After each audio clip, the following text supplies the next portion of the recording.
So today, Alan Walker joins me on the podcast. He's played for Millwall with a whole host of clubs as well. Alan, welcome to the podcast. Thank you very much, Jamie. Delighted to be here. Absolutely. So do you want to start us off then with your early days growing up and playing football?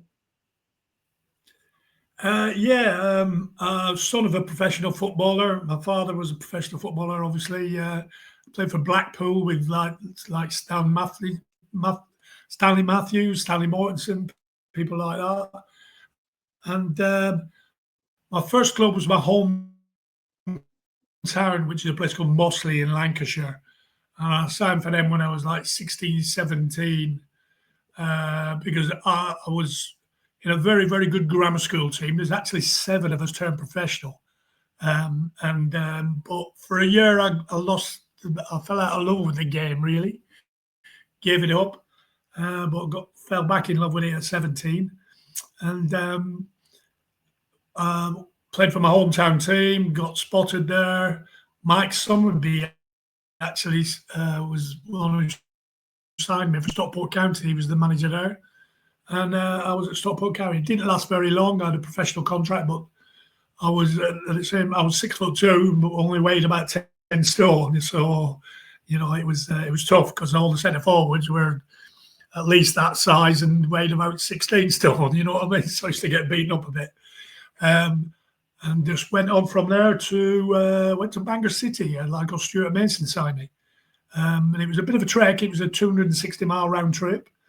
But Stuart lost his job. Eventually, a guy called Stan Staunton came in, who was fantastic for me in my career.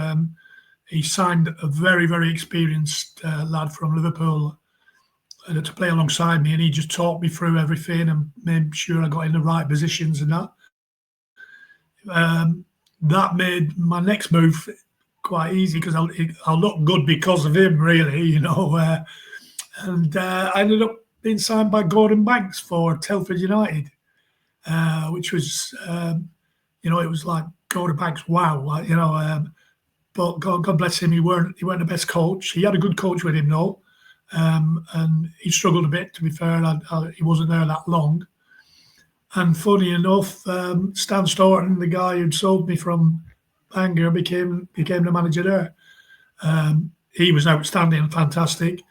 Under him, I played for England, semi-pro, captain the team, captain Telford, obviously.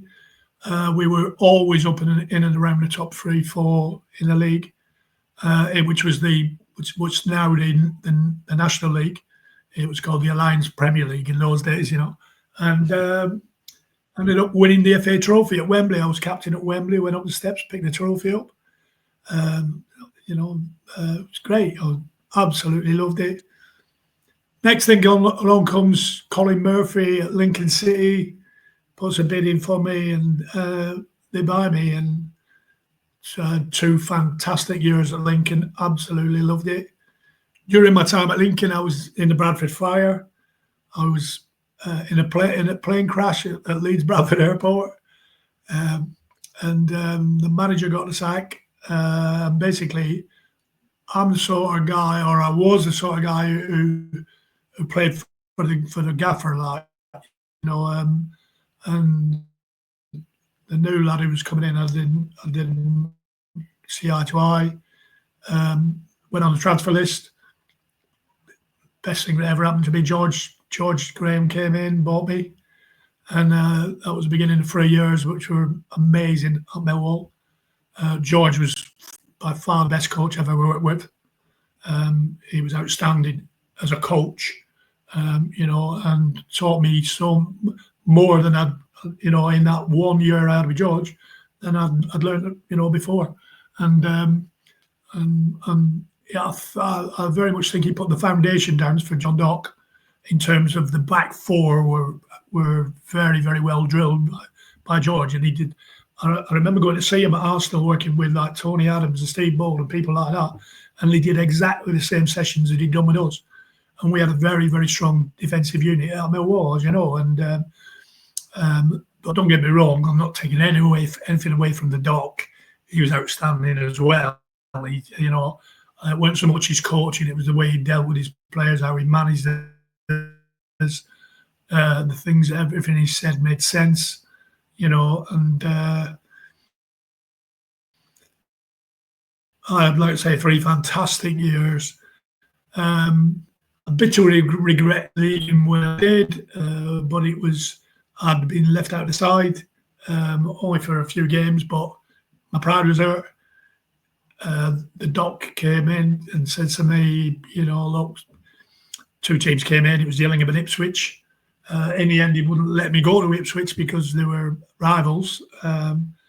But said you can go to Gillingham. I spoke to Cass, who just the year before had come from Gillingham and said what a great club it was, blah, blah. Cut a long story short, I got an awful lot of money as well. And like I said, my pride was hurt and I left. But I still had a year on my contract. And to be fair to John Docherty said to me, Alan, you don't have to go, you don't want to go. I didn't want to go, but I said, I ended up going, and still I wouldn't have met my wife, and things are different, totally different, but still got fantastic memories and fantastic relationships with everyone at Millwall, So when you won the cup at Wembley, what was that whole experience like to be at Wembley in front of all those people and to go up those steps?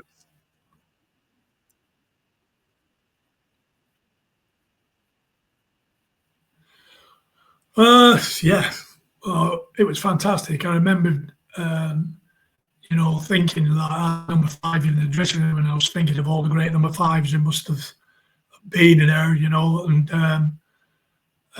obviously it was the mecca of English football, and it was just amazing. And Telford had been before and done it before, and the crowd was amazing. It was twice as many Telford fans as there were North Victoria, but it was surreal, really.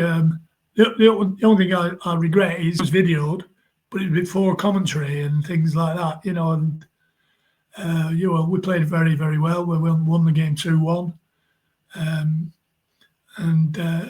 it was a great, fantastic thing, I was going up the steps and my dad gave me a hug, and my cousin was there, gave me a hug, and my best pal was there, gave me a hug, it was great, and we did the whole thing. We had an open top bus parade the next day going through Telford and everything, and for weeks and weeks we lived a bit on it, and it was great going back to my hometown. They did a piece in the local newspaper and all that sort of stuff, and then all of a sudden I was getting talked about because I was still young, and there's a few clubs supposed to be after me, but then Lincoln were the ones who came in, and and I'll always thank Colin Murphy, God bless him, for that.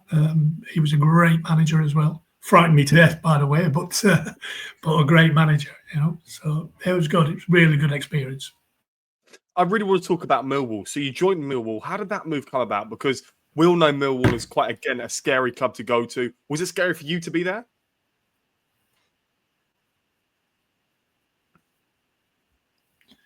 I don't know whether scary is the word.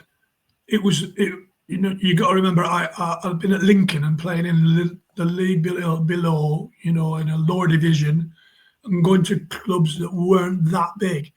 The minute I walked into Coblow Lane and saw the size of the stadium, and I realised, wow, this is proper. I'm a club, a proper club.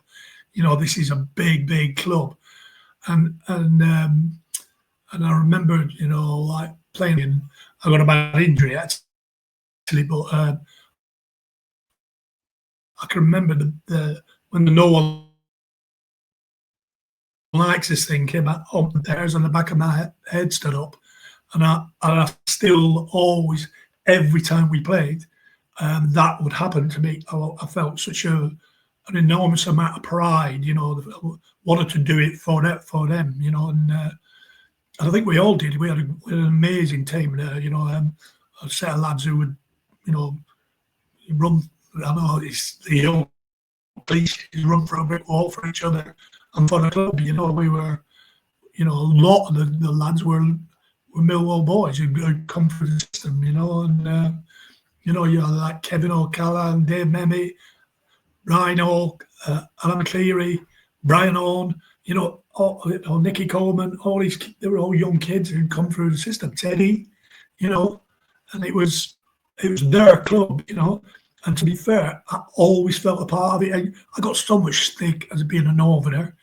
I was green as grass when I first came down, but I had to learn to sharpen up quick, you know. George Graham actually pulled me in the office and went, look, why did I buy you? What did I talk about? The reasons why I bought you? And said, well, because I'm aggressive and like I don't get beat. I don't want to, you know, no one's beating me, you know. And he said, well, stop messing about in the five sides and be Alan Walker, like, you know, and because I was always the sort of last pick, and then all of a sudden I became the first pick because I started to smash a few, you know, and played like that way, you know. So, and the lads started to appreciate me a bit more then, I think, you know. So. Because of the wonderful Wi-Fi connections that surrounded this interview, I decided to ask Alan questions over a voice message. So, the first question is, you remained at Millwall for 3 seasons, with the second season finishing 16th, but then the last season that you were there, you were promoted to what is now the Premier League. How do you think you managed to do this? And talk me through the celebrations. Yeah, 3 fantastic years at Millwall. The first one was a little bit tricky in as much as soon as I got there, I broke 3 ribs and punching along. Ended up in Greenwich Hospital for a week and was out for about 3 months in total. It was a really tough one to deal with straight away. Got met my debut against Wimbledon at Plough Lane. Really enjoyed it. Set up the equaliser for us for Steve Lovell.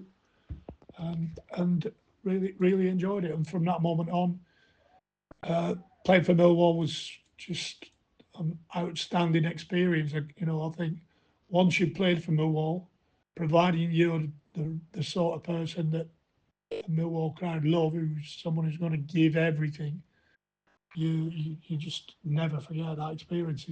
It's an amazing experience. Like I said, when you used to come out and the No One Likes Us, it came out, and the Millwall, you know, that thing, it was just amazing. I used to get the hairs on the back of my neck, and I never stopped getting that whenever I played. It was a tough season. George was looking like he was going to go to Arsenal. It was all on all the papers.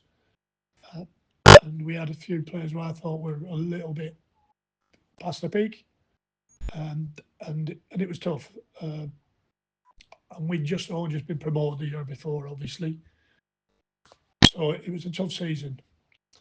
George ended up going. I mean, sorry, like I said, George's coaching was out of this world. He was fantastic. His organisation, everything had a purpose. It worked really well.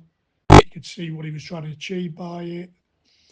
And I thoroughly enjoyed every minute of his coaching. Certainly, I don't think he was the best man manager, but his coaching was outstanding. Then at the end of the season, obviously, at the end of the season, obviously George left, and John Docherty came in.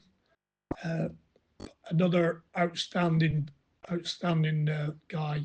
Loved him to bits. I think we all did. The Doc was the Doc.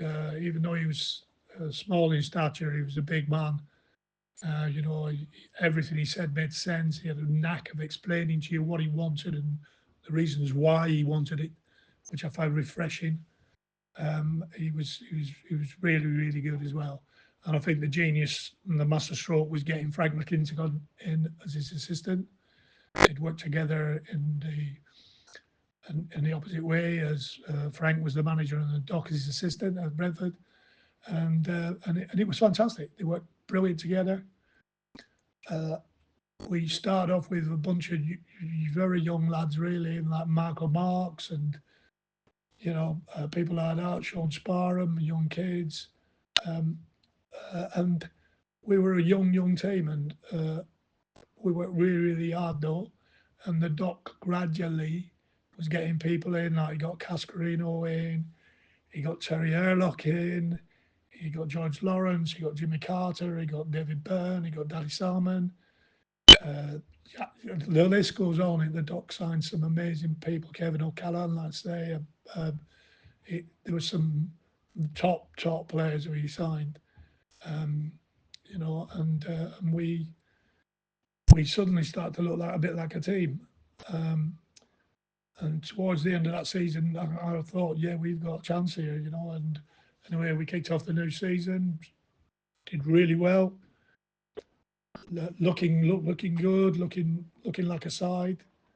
I can remember going to Leyton Orient, I think second game of the season in the League Cup, whatever it was in them days, and we won with a makeshift team. He played half of us, and to give other people games, and we got a great result and looked good. And I remember going to Arsenal in the FA Cup at Highbury, and we got beat 2-0, and we didn't really start to play until the second half, to be fair.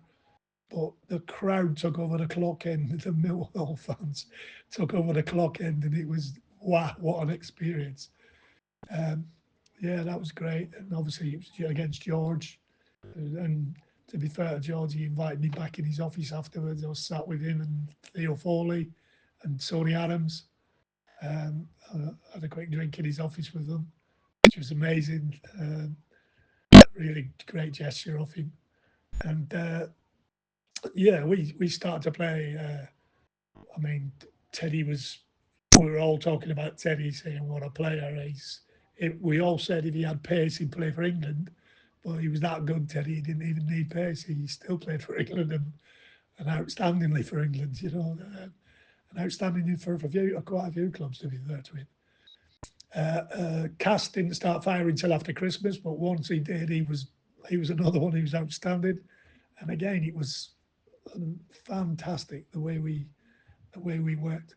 Obviously, we got promotion, which was just out of this world. I could remember going down the Old Kent Road on a final game and going to Connoisseur Club, places like that. And it was just amazing. And we got invited to so many different things, but there's so many different places. Ended up going to Barbados on the end of season trip, which was brilliant.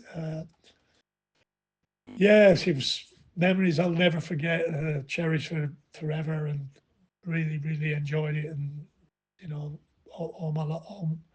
you know, very, very proud to have been a part of that amazing group of people, and it's something I'll never ever forget. Alan had the privilege of playing alongside some brilliant names. However, there's one man I think called Teddy Sheringham who he managed to share the field with. Yeah, playing with Teddy was an experience, certainly. He would do things that would frustrate you. I remember George Graham used to try and knock all the flicks out of him, and you know, all the bits of outrageous stuff that he did. But that was Teddy. He couldn't. And to be fair to him, to his credit, he still kept all that in his game. He still kept that bit of genius, really. Like I've said before, Teddy lacked pace, so that's everyone knows. But he was that good. He could still find the space, find the time, find the right areas to be, and was outstanding. We're still very, very good friends. We still play golf an awful lot together. You know, he's a top guy, and always comes along if he can to any reunion we have at Millwall. And you know, if I ask him along to any of the functions that we do at our football club at Ashford United, he's fine if I come in along with Razor. You know, so it's really good.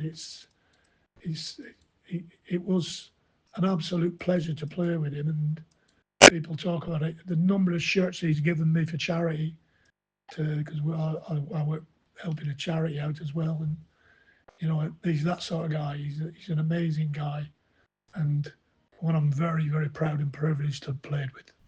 Alan had the chance to represent a variety of clubs, including Gillingham. However, when he first joined, it was pretty difficult, especially in the first season, being relegated to the 4th tier. And I asked him, what was it like to face relegation? Yeah, joined Gillingham.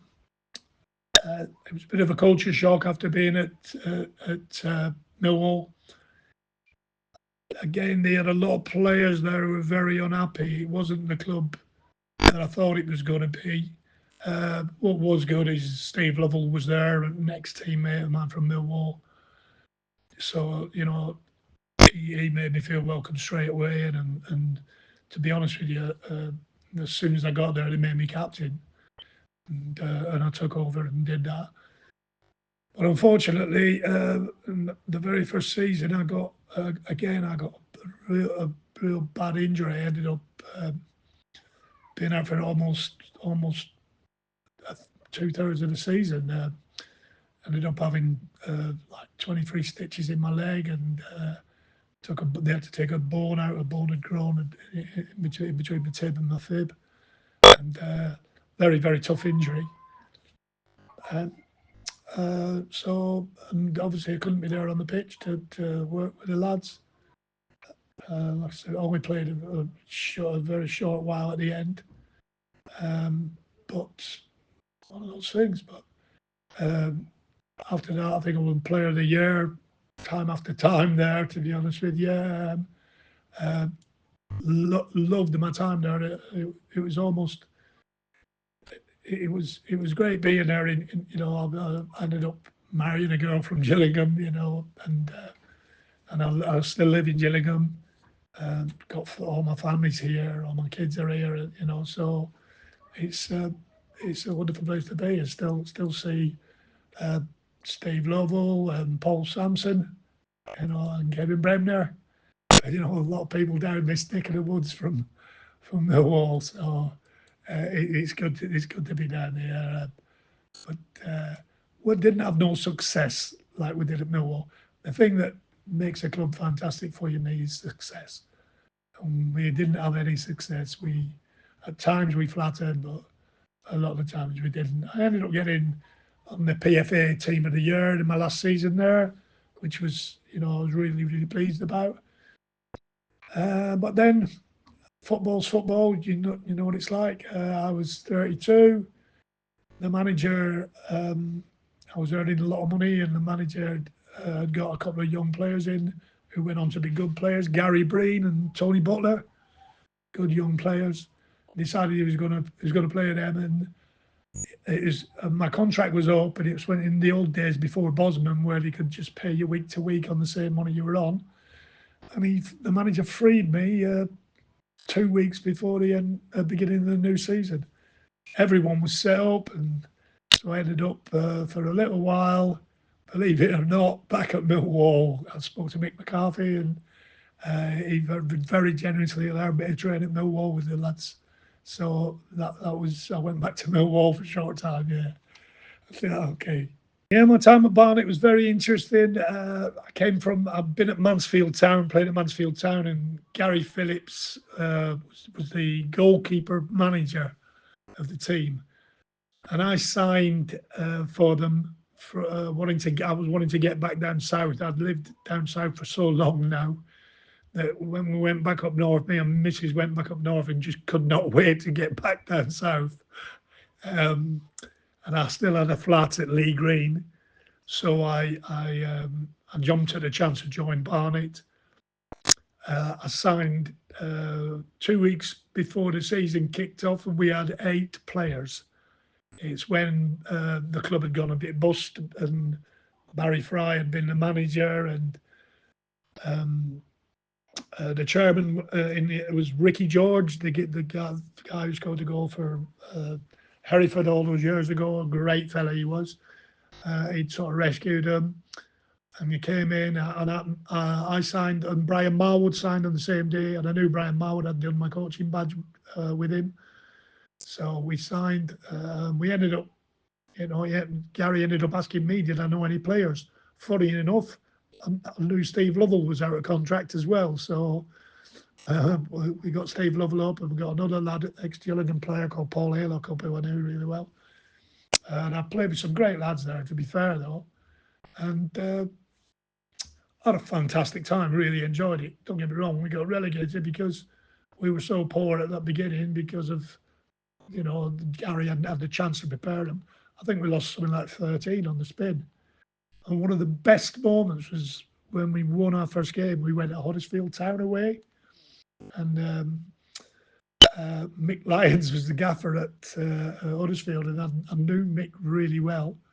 And I felt sorry for him really because we were a poor team. We had someone, I can't remember who it was. One of our players got sent off. We had 10 men and we still won, and we were a poor side. I can remember that same side as well. We went to. We had so few players. I broke a rib, and Gary said to me, "Look, I need you to play. Will you play?" And I went, "Yeah, I'll play." But we only had one sub, I think, on the bench, so I couldn't go off anyway. To cut a long story short, we went to Port Vale, and in the very first minute, I clattered into this centre forward who turned round and spat at me, but he was right in front of the ref, and they sent him off. So it was 0-0. They've got 10 men, we've got 11. Only 5 minutes into the game, they beat us 6-0. We had such a poor side there. We were very, very poor, to be honest with you. But some fantastic times. Had some great times under Gary. He was an amazing manager. He was old school, non-league, shall I say, but great in what he did, and the lads all loved him. But it wasn't to be. They ended up bringing Ray Clements in, and he had his own ideas. Ray Clements taught me a few things. I've got to be honest with you. He was okay, but for me, it wasn't really my cup of tea. But I got Player of the Year again. I was very, very pleased about that. And to be fair, it was a chapter of my life I won't forget. Met some great people, and had some great times. After Alan's spell at Barnet, he became the player manager at Sittingbourne, and I've always wondered if players decide to become managers earlier on in their career, and this is the question I asked Alan. When I left Barnet, what happened is Steve Lovell, who'd been with me at Barnet, had taken the manager's job at Sittingbourne down in Kent, and I was 36, the contract was coming to an end. Steve approached Ray Clements, and Clem got me in the office. We struck a deal up. I ended up going as player coach to stay for Steve down at Sittingbourne and being head of the academy, because I always knew I was going to go into football. Had been my life. I was going to stay in football if I could. That was my plan. I did my A license when I was at Mansfield, and I had a penchant for it. I ended up coaching little kids at Sittingbourne in the academy, as well as the first team and all that sort of stuff. But and I found that a bit of it was an experience, shall I say. But it was something that I had to do. To cut a long story short, the club went bust. Steve got an offer to go somewhere else, went somewhere else. I ended up taking over as the manager. I had 3 years there. Second to the highest position they'd ever been in, and produced some great young players. We had a decent lit squad. We had some great lads. Had some fantastic times there, and I wish them every success. I still do. From then on, while I was there, I got offered a job as the head of coach education at the Kent Football Association. One of the best things I ever did. I became obsessed with coaching, and I worked for a guy called Keith Masters, a very, very clever man and a very good boss to work for, to be fair, who helped me in terms of not only was I doing the coach education for Kent, I ended up doing it for the English FA, and I worked at the very top. I worked on the A licenses. And eventually I ended up working for Northern Ireland, and some of the people I've worked with, like doing the badges, like Teddy Sheringham, the current crop is Eddie Howe and Jason Tindall as assistant, Sean Dyche, um, Ruben Amorim at Man United, Gary O'Neill. You know, there's a big list of some top people who I've worked with. You know, and had some great times with Harry Kewell, people like that.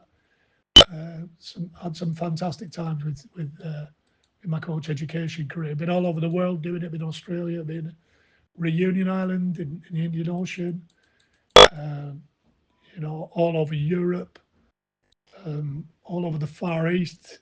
So you know, really amazing. Really, what it gave me, and I loved every minute of it. To be fair, managed quite a few teams at non-league, won quite a lot. I managed Fisher, funny enough. It's around the corner from Millwall.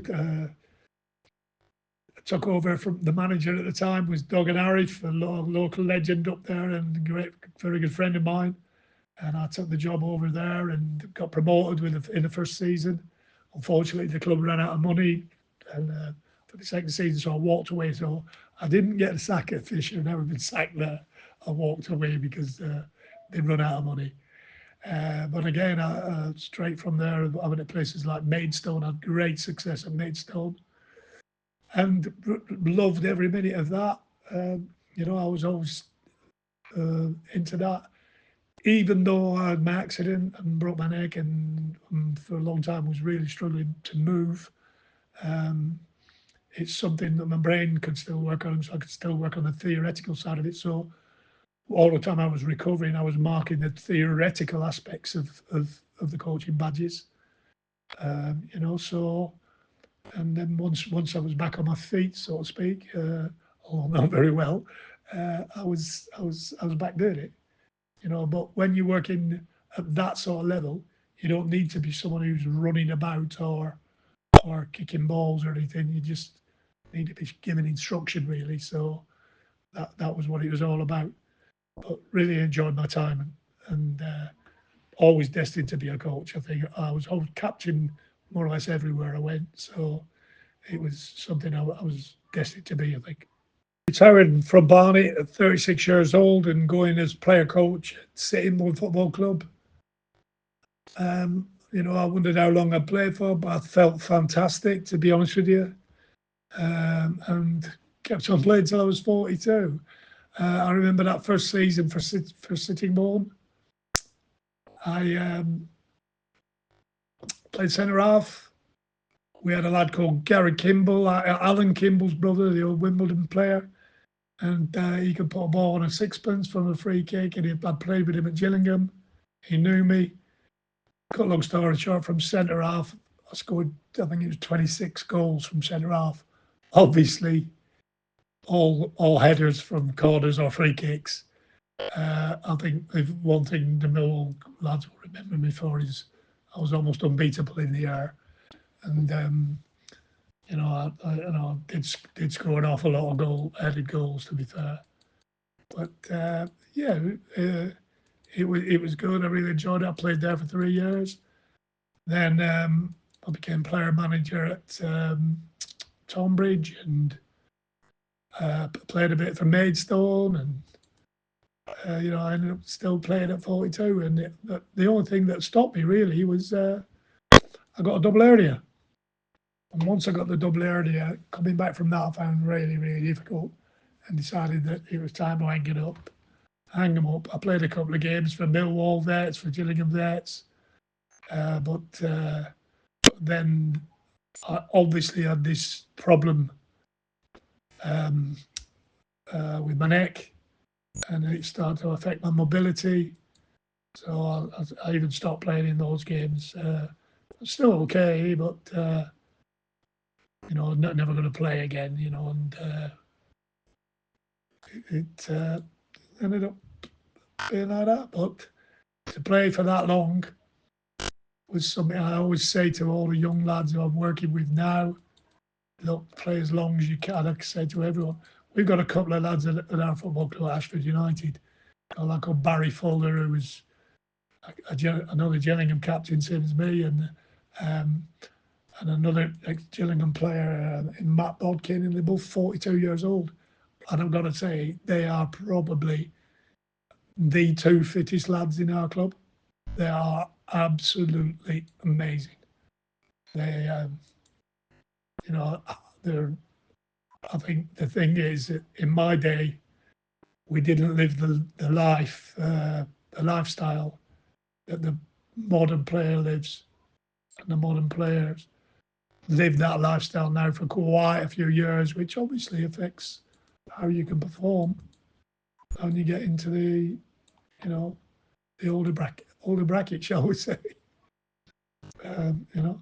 So I think if I'd have lived the sort of life that they've lived, I'd have performed, for quite a bit longer. But they've probably never had the same sort of life as we footballers in my generation have had. They won't have had as many laughs as we've had, believe me. Due to the unforeseen circumstances of Alan having to kindly send me over his answers on a voice note, I wanted to thank him for spending his time with me on and off the podcast. He's been absolutely brilliant. So it's been great to hear about his journey from Barnet. Having followed their promotion story last year, it was nothing but inspirational to hear about his time there. Playing alongside a great like Teddy Sheringham is one that only I could ever dream of doing. And look, Alan's just an absolutely sound guy. So it's a great, great journey that he's had. And I wish him all the best. And I want to thank him once more for joining me.